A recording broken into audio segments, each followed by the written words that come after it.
What we do here is go back.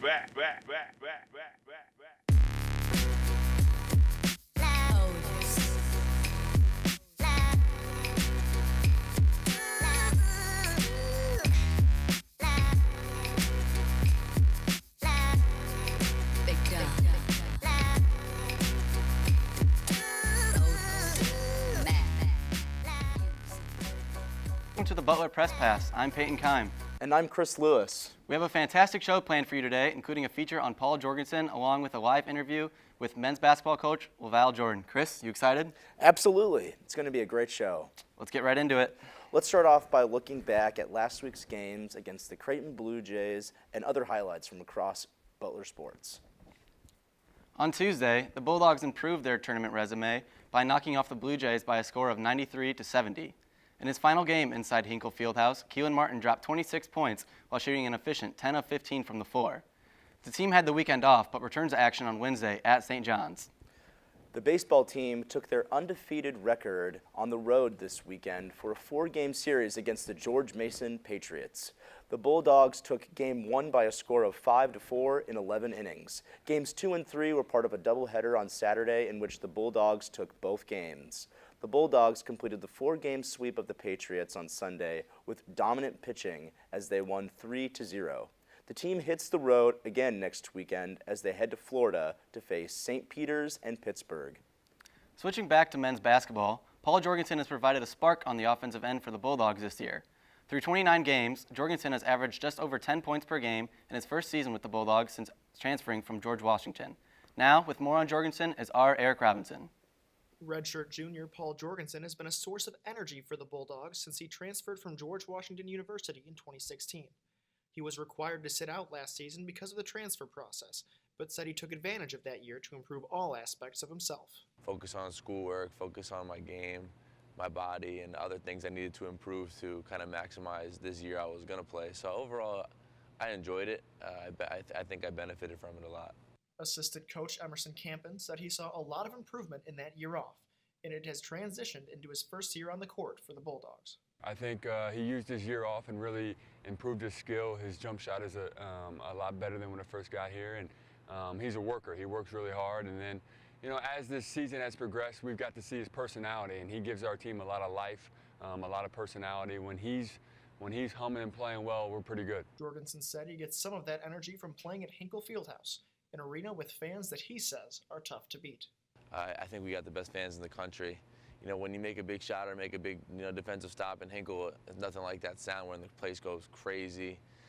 It's a really, really, really good feeling. One play that lit up Butler fans came on December 30th, 2017 against then top-ranked Villanova. With 1 minute and 29 seconds left in the first half, Jorgensen let go of a three from around the edge of the Bulldog and drained it. I think he made a three from like the ear in the Bulldog and then fell on the ground. I don't know how he fell on the ground or why he fell on the ground, but he knew he was going to shoot it the entire time. So I hit 2 shots before that. It was at the end of the first half, and I just made 2 threes before that. So I got the rebound, and once I got the rebound, I knew I was going to shoot it. I just didn't know where I was going to shoot it from. And then I dribbled up. I saw Bridges was in front of me. He was really 6'7", probably like 7 foot long with his wingspan. So once I saw enough space to get my shot off, that's when I was going to shoot it. And he kind of picked me up early, so I felt like that was the right time to shoot it. And I was kind of hot. I made a couple, so my confidence was kind of high, so I just let it go. Jorgensen said he is happy with his improvement over the season and that he can use what he's done to come back even stronger in his senior campaign. This was a good year for me also because now this next summer I could focus on things I want to get better at and really hone in on those, and I think next year I take it to another level. But he's not done with this season just yet. He said there's no reason to think this Bulldog team can't make a deep run into March. I think we could be a long way. There's no stopping us if we play connected. We beat the #1 team in the country already. So why can't we be other teams that are up there as well? I think it starts in the defensive end. You know, if we're connected on defense and we share the ball on offense, I think it's going to be tough for us to be stopped. Jorgensen will hope to keep lighting the fire under the 19-10 Bulldogs as they finish up the regular season. Butler will travel to St. John's on Wednesday before ending up at Seton Hall on Saturday as a gear up to the Big East tournament at Madison Square Garden and beyond. For the Butler Press Pass, I'm Eric Robinson. I know personally, I'm really looking forward to seeing how Jorgensen can help contribute to the team leading into the Big East tournament. As a bubble team, Butler will need Jorgensen to be in tip-top shape as they look ahead to who the Bulldogs will face before they reaching the tournament. First, on the final day of February, the Bulldogs headed to New York to face a surprisingly hot St. John's team. Then, March 3rd, they head over to Seton Hall to try and get revenge on the Pirates. Of course, their final opportunity to show they deserve to be in the big dance comes March 7th, the Big East tournament in New York. With such important games ahead, Butler's first-year head coach, LaVall Jordan, has a huge opportunity to break their recent Big East tournament woes with some big victories. Jordan has gone 19-10 in his first season, implementing his new system, and now looks to give Butler fans a grand finale. Jordan is here in studio now to talk with press passer Savannah Betcher. Savannah? Thanks, Peyton. Coach LaVall Jordan is wrapping up his first season as Butler men's basketball head coach. Jordan previously coached at Butler from 2003 to 2007 as an assistant. He then made stops as an assistant coach at Iowa and Michigan. Jordan then landed a head coaching position at Milwaukee and now finds himself leading the Bulldogs. Jordan returns to his alma mater where he not only coached for 4 years but also played. Jordan helped the Bulldogs claim their first ever NCAA tournament victory in 2001. Coach, thank you for being here. Thanks for having me. So I wanted to know, back in 2001 when you were a player here and then later on as assistant coach, did you ever think you would one day be leading this team? No, I can't say that. I think I thought I would play, and I ended up playing for a few years, but that was the dream, to play as long as I could. So no thoughts of coaching at that time, right? And or definitely not sitting in this seat. So along all the stops that you made, you coached alongside some awesome coaches, coached under some awesome coaches. Who along the way really shaped you, and were there any lessons that you really took away from them? Yeah, I think playing here at Butler, helped mold the way I see the game of basketball. Playing under Barry Collier, he was a huge influence. Thad Mata, who I played for my senior year, working alongside Brad Stevens, and Todd Licklider was probably most influential. I came back as an assistant to work with Coach Licklider, and before going to Michigan and with John Beilein. And so I would say probably those two in terms of how I prepare every day with practice, and the role of being a head coach and the responsibilities probably shaped the most in terms of our day-to-day operations now. So what did Coach Licklider and Coach Beilein tell you or say to you when you got this position here at Butler? They just told me to be myself. I think that was the advice I got last year as the first-time head coach in Milwaukee, and obviously coming back to Butler, there's a way that Butler does things, and I was very familiar with that, and as were our players and our staff. But I think putting our own, sprinkles into the Butler way and the Butler system in terms of how we play, just be yourself, and you'll be fine. I think we can all agree that Butler has an excellent playing style and has always been an elite team, but how have you really seen that level of competition progress from when you were a player back in the Horizon League to kind of now Butler in the Big East? Yeah, I think it's the mentality has been the same. It's an underdog mentality, a chip on the shoulder program. Development is huge in terms of our success on the court and off. And there's always been a belief that if we do things our way, we can play with anybody in the country. And now, being in the Big East, you didn't get as many opportunities until you maybe reached the tournament back then. Right. Now it's every night in the Big East. It's the best league in the country. You got the best players, best coaches. Coaching is at a premium. And so I think it's fun for our players. It's fun for our fans to be every night. I think the road environments, going on the road in the Big East is unmatched, and so they get to do it on a night in, night out basis, and that's different. It didn't used to be that way. So you mentioned a little bit about that NCAA tournament. Back in 2001, you were actually on that team that got Butler its first NCAA tournament victory win in 39 years. Actually, what was that locker room like afterwards? It was, we were pretty focused on getting the next one, actually.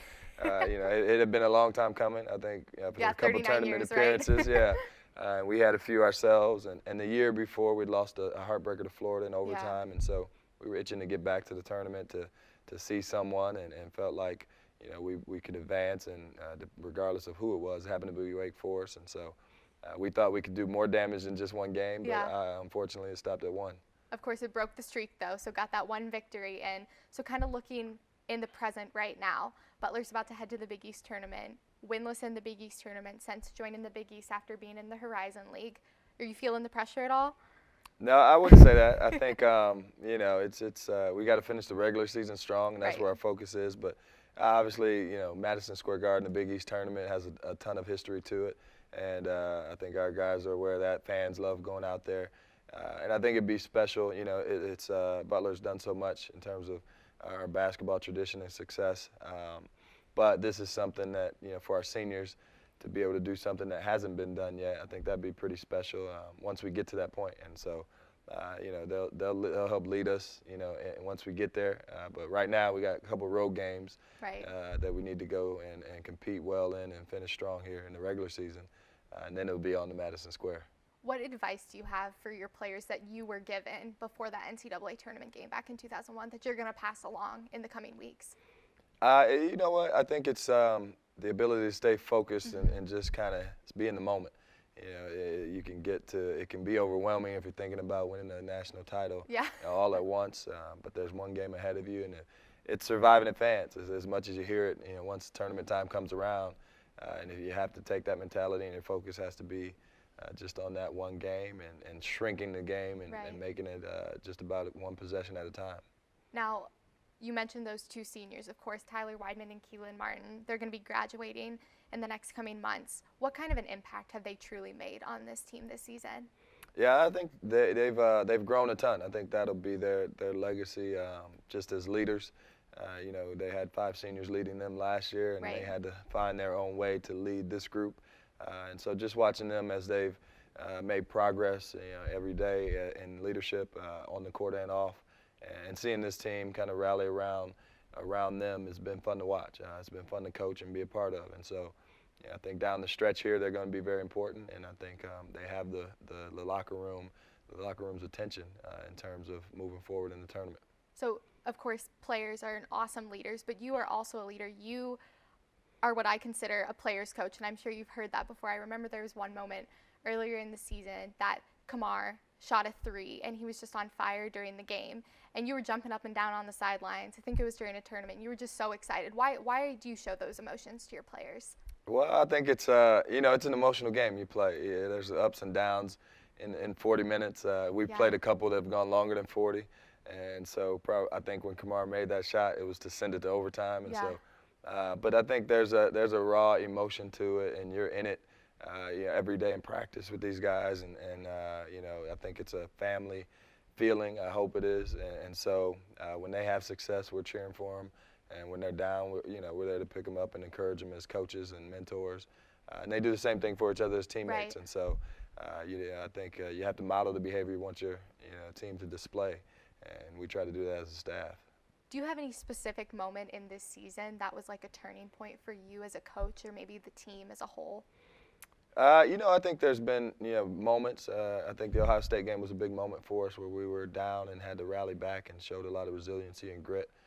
And I think the Villanova game here, Right. as we've grown and been on this journey, was a big one just in terms of confidence, beating the #1 team in the country and proving to ourselves and others that we could play with anybody in the country. And so, now it's about being consistent here down the stretch and holding ourselves to that standard.